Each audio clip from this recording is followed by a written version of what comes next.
Hello, আসসালামু আলাইকুম। Welcome everyone. আশা করি সবাই ভালো আছেন। আজ ষষ্ঠ শ্রেণীর উইক 3-র ইংলিশ অ্যাসাইনমেন্ট নিয়ে আলোচনা করব। তো পুরো ভিডিও জুড়ে আপনাদের সবাইকে স্বাগতম। তো প্রথমে আমরা অ্যাসাইনমেন্টের টপিকগুলো দেখে নিব। দেওয়া আছে assign task and assessment criteria on the basis of revised syllabus due to কোভিড-19 2020। তো ক্লাস 6-এর এইখানে এটা হচ্ছে সেকেন্ড অ্যাসাইনমেন্ট টাস্ক। তো যখন আমরা টাইটেল অফ দ্য অ্যাসাইনমেন্ট বা শিরোনাম লিখব তখন লিখব সেকেন্ড অ্যাসাইনমেন্ট এবং তার আন্ডারে ছোট করে লিখব লেসন 7 অ্যান্ড লেসন 8। তো ফার্স্ট হোমওয়ার্কে দেয়া আছে justify the title of the poem holding hands. অর্থাৎ বইতে একটি কবিতা আছে যে কবিতার হেডিং হচ্ছে হোল্ডিং হ্যান্ডস। তো এই লেসন 7-এর হোল্ডিং হ্যান্ডস এই কবিতাটা জাস্টিফাই মানে প্রমাণ করে দেখাও টাইটেল অফ দ্য পোয়েম, অর্থাৎ কবিতার ভিতরে যা কিছু বলা আছে সেই কথাগুলোর সাথে এই টাইটেলের মিল আছে। এই কথাটুকু আমাদেরকে প্রমাণ করে দেখাতে হবে। রাইট অ্যাটলিস্ট 5 সেন্টেন্সেস, 5টা সেন্টেন্স কমপক্ষে লিখতে হবে। এটা হচ্ছে first work. And second work is assignment. অ্যাসাইনমেন্টে বলা হচ্ছে have you ever visited any grocery shop? তুমি কি কখনো কোনো গ্রোসারি শপ মানে মুদির দোকান ভ্রমণ করেছো? Why did you go there and who with? কেন তুমি সেখানে গিয়েছিলে এবং কার সাথে গিয়েছিলে? What did you see there? ওইখানে যে তুমি কি দেখলা? দ্যাট ইন্ডিকেটস যে ওইখানকার ভিতরের বাইরের পরিবেশ বা পণ্যদ্রব্য কিভাবে সাজানো সেই বিষয়টি জানতে চেয়েছে। If you are yet to visit such a shop what are the reasons behind it? যে যদি কখনো তোমার এই ধরনের দোকানে ভিজিট করতে যেতে হয় তো সেই ক্ষেত্রে তার পিছনের কারণ কি? In that case, narrate any of your shopping experience in 300 words. 300 শব্দের মধ্যে তোমার এই ধরনের একটি অভিজ্ঞতাকে লিখতে হবে। আর এই যে দুইটা, একটা হোমওয়ার্ক একটা অ্যাসাইনমেন্ট, এই দুটো জিনিস লেখার ক্ষেত্রে teacher will check students idea of content. এই যা লিখেছো তোমার কন্টেন্ট ঠিক আছে কিনা, ল্যাঙ্গুয়েজ ভাষা ঠিক আছে কিনা, গ্রামাটিক্যাল মিস্টেক আছে কিনা, এই ধরনের বিষয়ে ল্যাঙ্গুয়েজ কভার করবে। অর্গানাইজেশন অফ রাইটিং, লেখাগুলো সিকুয়েন্সিয়াল ধারাবাহিক আছে কিনা। Spelling, grammar, punctuation. স্পেলিং মানে বানান, গ্রামার হচ্ছে ব্যাকরণগত নিয়ম কানুন, অ্যান্ড পাংচুয়েশন সেই ক্ষেত্রে ছোট হাতের অক্ষর বড় হাতের অক্ষর এই বিষয়গুলো দেখবে। তো ফার্স্ট যে বিষয়টা আসছে যে justification of the title of the poem holding hands. যে হোল্ডিং হ্যান্ডস এই যে কবিতাটি আছে এই কবিতাটির হেডিং এর সাথে আমরা জাস্টিফাই করে দেখাবো যে আসলে এই হেডিংটা ঠিক আছে কিনা। সেই ক্ষেত্রে আমরা এভাবে লিখতে পারি কথাটা যে দি title of the poem holding hands is definitely correct and relevant. Bangla অর্থ হচ্ছে যে কবিতার টাইটেল হচ্ছে হোল্ডিং হ্যান্ডস, এটা অবশ্যই কারেক্ট অ্যান্ড রিলিভেন্ট, সঠিক এবং মিল আছে। ইট ক্যান বি জাস্টিফাইড, এটাকে জাস্টিফাই করা যেতে পারে ইজিলি, খুব সহজেই। বিকজ কারণ the elephants are walking in the circus. যে এটার এই কবিতার ভিতরে হাতির কথা বলা হয়েছে, যে হাতিগুলো সার্কাস রিং এর ভিতর দিয়ে হাঁটছে। Holding each others hands, trunks and tails, একজন আরেকজনের হাত, লেজ এগুলো ধরে তারা হাঁটছে। দে নেভার ফেইল, তারা কখনোই ব্যর্থ হয় না। বিকজ কি কারণে তারা ব্যর্থ হয় না?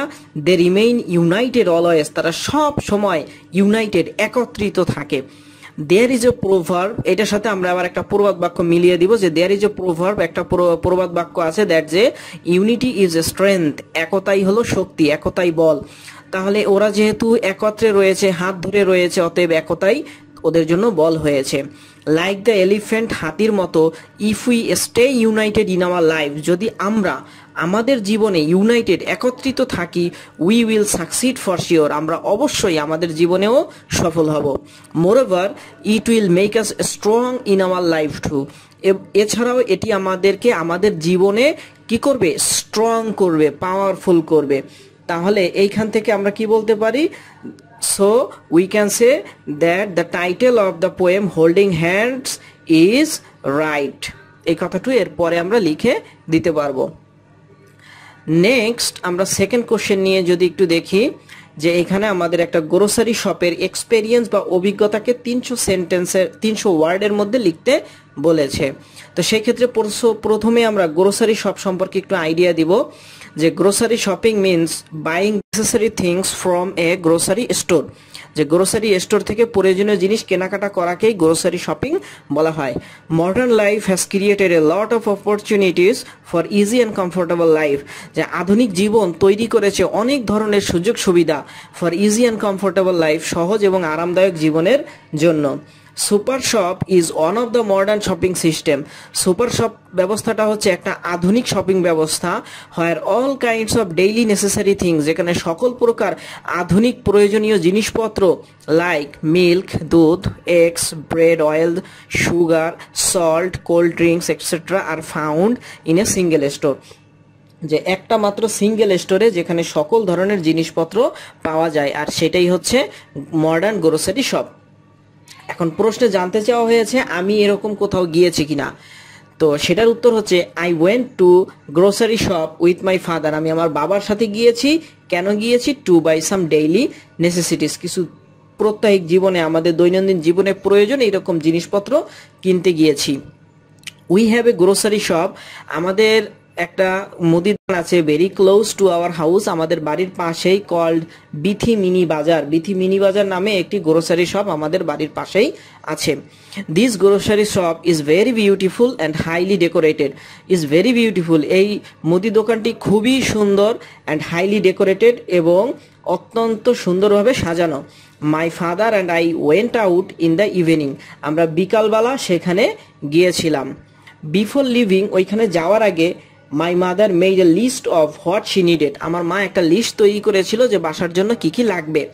We reached the super store by rickshaw, আমরা রিক্সায় করে ওই দোকানে গিয়েছিলাম।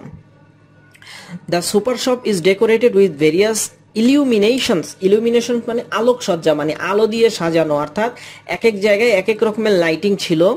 Many people roam outside the super market, অনেকেই এই সুপার মার্কেটের আশেপাশ দিয়ে হাঁটাহাঁটি করছিল।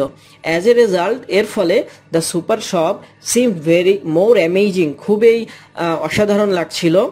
দেয়ার were two guards at the entrance of the super shop, ভিতরে ঢোকার জন্য যে গেট আছে সেটাকে বলা হয় এন্ট্রেন্স, এন্ট্রেন্স মানে মূল গেট, তো মূল গেটের সামনে টু গার্ডস, দুইটা গার্ড আছে। As soon as we enter, যখনই আমরা ভিতরে ঢুকলাম, এ গার্ড গ্রিটেড আস, গ্রিটেড মানে ওয়েলকাম জানানো, ভিতরে ঢোকার সাথে সাথেই ওইখানে বলো যে থ্যাংক ইউ ফর কামিং বা আসসালামু আলাইকুম বলে সালাম জানালো, তো একজন গার্ড গ্রিটেড আস, আমাদের অভিনন্দন জানালো। গোয়িং ইনসাইড, ভিতরে যে আই স দ্যাট, আমি দেখলাম যে everything was beautiful and tidy, সবকিছু খুব সুন্দর ছিল, অ্যান্ড টাইডি মানে সুন্দর করে গোছানো, এটাকে বলা হয় TIDY, tidy. Each product is shared separately, প্রত্যেকটা পণ্যই আলাদা আলাদাভাবে সাজানো ছিল। So that anyone can get the product very easily, যে কেউ যাতে চাইলেই খুব সহজেই ওই পণ্যটি খুঁজে বের করতে পারে। The shop is decorated with various products, দোকানটির মধ্যে অনেক ধরনের পণ্য দিয়ে সাজানো ছিল। Everyone is happily following the rules and regulations, ওইখানে যারাই কেনাকাটা করতে আসছিল সবাই ওই দোকানের নিয়ম কানুনগুলো মেনে চলছিল, and buying the necessary products, এবং পণ্যগুলো কিনতেছিল। My father and I are looking for the list and buying our products, যে আমার মা যে লিস্ট দিয়েছিল সেই লিস্ট অনুযায়ী পণ্য খুঁজছিলাম, লুকিং অ্যাট খোঁজাখুঁজি করতেছিলাম, অ্যান্ড বাইং আওয়ার প্রোডাক্টস, এবং পণ্যদ্রব্যগুলো কেনাকাটা করছিলাম।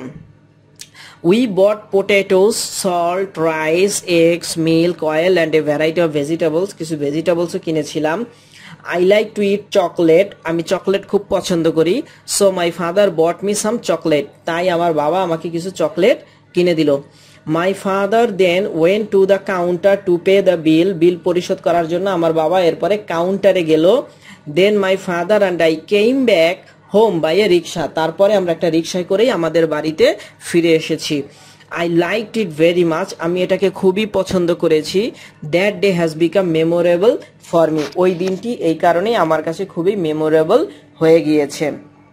তা আশা করি আমাদের অ্যাসাইনমেন্টের মূল বিষয়গুলো তোমরা বুঝতে পেরেছো। তো এখানে আমাদের জাস্ট শুধু আমাদের এক্সপেরিয়েন্সটা দিতে বলা হয়েছে 300 ওয়ার্ডসের মধ্যে সুন্দর করে সাজিয়ে গুছিয়ে। তো আমরা সেখানে ভিজিট করেছি, কেন গিয়েছি, কার সাথে গিয়েছি, কি কি কেনাকাটা কি করেছি, এই সব কিছুর বর্ণনা আমাদের এই অ্যাসাইনমেন্টের মধ্যে দেওয়া হয়েছে। তো আজ এই পর্যন্তই থাকলো, সবাই ভালো থাকো, সুস্থ থাকো। আর একটা বিষয়, সেটা হচ্ছে অ্যাসাইনমেন্টটা লেখার সময় অবশ্যই সাবধানে লিখবে। যদি পারো নিজের মতো করে কিছুটা এডিটিং করে চেষ্টা করবে তোমারটা যাতে অন্য কারোর সাথে না মিলে একটু ডিফারেন্ট ওয়েতে লিখতে। তো আজ এই পর্যন্তই থাকলো। সবাই ভালো থাকো, সুস্থ থাকো, আল্লাহ হাফেজ। এবং পরবর্তীতে গণিত সাবজেক্টের অ্যাসাইনমেন্ট পাওয়ার জন্য তোমরা অপেক্ষা করো। ইনশাল্লাহ 2-1 দিনের মধ্যেই আমরা গণিতের অ্যাসাইনমেন্টটাও দিয়ে দিতে পারবো। আল্লাহ হাফেজ।